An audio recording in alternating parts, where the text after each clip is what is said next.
Hello అండి. ఎలా ఉన్నారు మీరందరూ? నేనైతే చాలా చాలా బాగున్నాను. మీరందరూ కూడా బాగుండాలని కోరుకుంటున్నాను. ఇంకేంటండి సంగతులు. ఈరోజు మార్నింగ్ అయితే పెరుగన్నం తినేసాము. ఇదిగోండి మా పిల్లయితే అస్సలు ఊరుకోవట్లేదు. కేక్ చెయ్యి, అది చెయ్యి, ఇది చెయ్యి అని. సరే అని కేక్ పెట్టుకున్నాను. మెజర్మెంట్స్ అన్నది చూపిద్దామంటే అవి కూడా చూపించనివ్వట్లేదు. సరే పోనీలే మా పాప చెయ్యాలని చెప్పి తనే చేయాలంటుంది. ఇంక నేనైతే దానికి బౌల్ ఉంటుంది కదా, కేక్ బౌల్కి బటర్ పూసేసాను. ఇది చూసారా, మాల్టో వీటా అనేది రేషన్లో ఇస్తారండి, బూస్ట్ లాగా ఉంటుంది. దాన్ని కేక్ పైన చల్లేసాను. నా దగ్గర చాకో చిప్స్ ఏమీ లేవు ఇప్పుడు నా దగ్గర అయితే. బనానా కేక్ చేస్తున్నాను. ఇది వచ్చేసి ఇది ఓవెన్ నేను క్యాంటీన్లో తీసుకున్నానండి. క్యాంటీన్లో నాకు ప్రైస్ వచ్చేసి 3600 పడింది. ఇది వండర్ షెఫ్దండి, చాలా బాగుంది. కేక్ చూసారా ఎంత నీట్గా వచ్చిందో.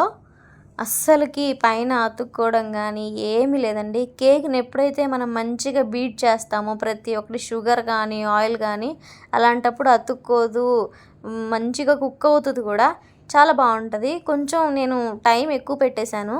పెట్టిన దానికంటే మళ్ళీ ఒక 10 మినిట్స్ ఎక్స్ట్రా పెట్టాను అనమాట. అందువల్ల అది కొంచెం మాడిపోయింది. అయినా దాన్ని తీసేసాను. కేక్ మాత్రం చాలా స్పాంజీగా చాలా నీట్గా వచ్చింది. పిల్లలైతే భలే ఖుషి ఖుషి అయిపోయారు. చాలా మంచిగా అనిపించింది నాకు కూడా. ఓకే, అయితే పిల్లలకి నచ్చినట్టయితే వచ్చింది కదా అని. ఇంకా నన్నైతే నేను చెక్ చేస్తుంటేనే కట్ చేస్తా, తినేస్తా అంటున్నారు.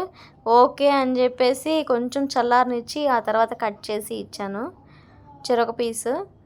ఇంకా మధ్యాహ్నానికైతే నేను కూడా మధ్యాహ్నానికి కూడా ఏం చేయలేదండి. మార్నింగ్ పెరుగన్నం, మధ్యాహ్నం కూడా నేనేం చేయలేదు. ఇది మెస్లో నుంచి తీసుకొచ్చిన పులావ్ అనమాట, వెజ్ పులావ్.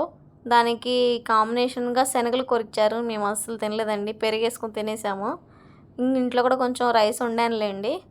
ఇది వచ్చేసి మందార పువ్వులు మా వారు తీసుకొచ్చారు హెయిర్ ప్యాక్ కోసం అనేసి.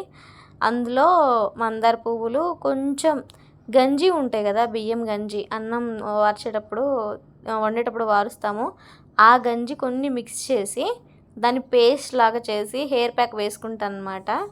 చాలా బాగుంటుందండి. అంత చిరాగ్గా కూడా అనిపించదు. స్మెల్ రావడం కానీ, బ్యాడ్ స్మెల్ అలాగా, అంటే బ్యాడ్ స్మెల్ అంటే కొంతమంది కొన్ని స్మెల్స్ పడవు కదా, ఇది అలాగేం ఉండదు, నీట్గా ఉంటుంది. నాకు బాగా నచ్చుతుంది. నాకు అసలు హెయిర్ ప్యాక్స్ అంటే ఇష్టం ఉండదండి, కానీ ఇది బాగానే వేసుకుంటాను. నాకు నచ్చుతుంది కూడా, నీట్గా ఉంటుంది. కారడము, అంటుకోవడం అలాగేం ఉండదు. ఇంకా తర్వాత వచ్చేసి కొన్ని మిగిలిపోయాయి కదా, అవి నేను టీకి వాడుకుంటున్నాను. ఇవి మందార పువ్వులు కొన్ని, అలానే కొంచెం అల్లం ముక్కలు దంచేసి వేసుకుంటాము. ఇంకా కాగిపోయాక 2 గ్లాసులు కొంచెం కొంచెం బెల్లం పౌడర్ వేసేసి ఇవి కషాయం కూడా పోసేసానండి. ఇంకా ఈవినింగ్ అయితే 6 అవుతుంది. నేను మా వారు తాగేస్తాము. తాగేసి అతనికి డ్యూటీ ఉంది, తను వెళ్ళిపోతారు. ఓకేనండి, బాయ్ అండి, గుడ్ నైట్.